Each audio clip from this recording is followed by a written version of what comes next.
निराकन्यामध्ये प्रथमतः मी जयदेव साहेबांचं मनापासून आभार मानते, कारण प्रत्येक वेळेस जगाच्या कानाकोपऱ्यामधून या यूट्यूबच्या माध्यमातून या जयदेव साहेबांचं मी खूप धन्यवाद मानते की त्यांच्यामुळे लीलावती रिखवतलाल शाळा कन्या विद्यालयाचं नाव लौकिक होतं. आज या प्रांगणामध्ये माझ्या सहकारी भगिनी सौ अश्विनी खुपे मॅडम व सौ मंगल चव्हाण मॅडम यांनी गर्ल गाईड अंतर्गत हा कॅम्प राबवलेला आहे आणि त्याचं खूप छान पद्धतीने सकाळी 7 वाजल्यापासून दिवसभरात तो राबवत असतात आणि त्यामार्फत विद्यार्थ्यांना खूप छान प्रेरणा मिळते आणि हा राबवण्याची या ठिकाणी यांना संधी दिली जाते. त्या संधीचं सोनं गर्लच्या गाईडमार्फत केलं जातं. स्काउट गाईड चळवळ ही जागतिक पातळीवरची चळवळ आहे. या चळवळीची सुरुवात लॉर्ड बेडन पॉवेल आणि लेडी बेडन पॉवेल यांनी केलेली आहे. ही चळवळ सुरू करण्यामागचा त्यांचा उद्देश हाच होता की आपली जी नवीन आधुनिक पिढी निर्माण होणार आहे ती म्हणजे आपल्या देशाचा म्हणजेच आपल्या जगाचे नागरिकत्व घेऊन येणार आहे आणि त्यांच्यामध्ये जी जीवनात आवश्यक असणारी मूल्य आहेत ती रुजवणं, त्याचबरोबर जीवनातील विविध येणाऱ्या संकटांना सामोरं जाणं आणि त्यासाठी त्यांनी कसं तयार राहिलं पाहिजे सदैव कोणत्याही संकटामध्ये, त्याचबरोबर त्यांना आयुष्य घडवताना जी काही मूल्ये त्यांना स्वतःमध्ये रुजवायची आहेत ती मूल्ये त्यांच्यामध्ये रुजवली जावी, हा या चळवळी पाठीमागचा उद्देश आहे. या चळवळीचं ब्रीदवाक्य हेच आहे की सदैव तयार राहा. म्हणजे कोणतंही काम करत असताना कोणतंही म्हटलंय मी, लहान असू द्यात मोठं असू द्यात, त्यासाठी आपले विद्यार्थी हे सदैव तयार असले पाहिजेत, हा या पाठीमागचा मुख्य उद्देश आहे. त्याचबरोबर आपले हे विद्यार्थी घडत असताना त्यांच्यामध्ये जी मूल्ये रुजली पाहिजेत म्हणजे श्रमप्रतिष्ठा आहे, नंतर वक्तशीरपणा आहे, व्यवस्थितपणा आहे, त्याचबरोबर जी काही संकटे येतात त्यांना धैर्यानं, सामर्थ्यानं, आत्मविश्वासानं सामोरं जाणं, ही सगळी मूल्य या चळवळी अंतर्गत विद्यार्थ्यांमध्ये रुजवली जातात.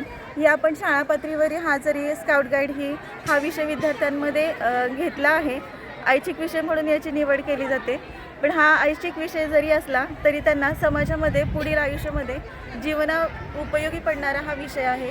अनेक मूल्ये ते या विषयामधून शिकणार आहेत. आज आमच्या निराकन्या शाळेमध्ये गर्ल गाईड शिबिर आम्ही आयोजित केलेला आहे. खरं तर हा विषय 8वी 9वी 10वीच्या विद्यार्थिनींना घेतला जातो.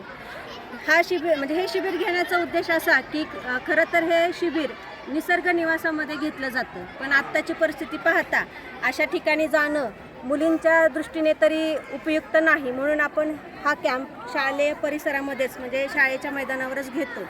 यामध्ये सकाळी 7 वाजल्यापासून विद्यार्थिनी इथं येतात. त्या स्वहस्ते पालकांच्या मदतीने तंबूची उभारणी करतात आणि स्वतः चुलीवर वेगवेगळे पदार्थ त्या बनवतात. त्याचबरोबर त्यानंतरनं 3 नंतरनं इथं शेकोटीचा कार्यक्रम घेतला जातो. त्याच्यामध्ये वेगवेगळे गीतं गायली जातात, खेळ घेतला जातो. आता हे शिबिर घेण्याचा उद्देश असा की यातून मुलींमध्ये श्रमप्रतिष्ठा निर्माण व्हावी, एकमेकींबरोबर सहकार्य, एकात्मता ही मूल्य रुजवावी, हा त्याचा उद्देश असतो. खरं तर हा खूप मोठा उपक्रम आहे, पण आपण शाळा पातळीवर हा थोड्या प्रमाणामध्ये घेत असतो. यामध्ये मुलींना खरं तर म्हणजे खूप प्रकारे सगळ्याच गोष्टींची जुळवाजुळव करावी लागते. भांड्यांची, एखादा पदार्थ बनवायचा तर त्याच्यासाठी लागणारी सामग्री वगैरे जवळजवळ यांचं नियोजन महिनाभरापासून सुरू असतं आणि त्याही या शिबिरामध्ये खूप आनंदाने सहभागी होतात. छान आम्हाला सहकार्य करतात. खरं त्यांचं पाहिजे तेवढं कौतुक करावं तेवढं कमीच आहे. धन्यवाद. एक साथ चल बघा, समोर बघा, एक साथ बैठेंगे बैठ जाओ.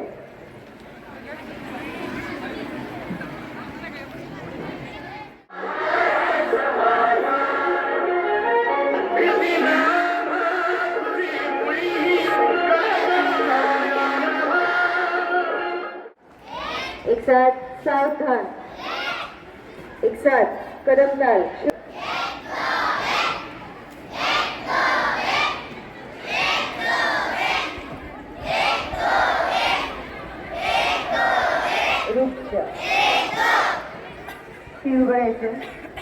पाठीमागे जास्त टेंटकडे जाऊ नका, थोडंसं पुढे पुढे सरका. थोडं अजून पुढे सरकू शकतात. आवाज बंद झाल्याशिवाय काहीच होणार नाही चालू चैत्राली. आडव्या ओळी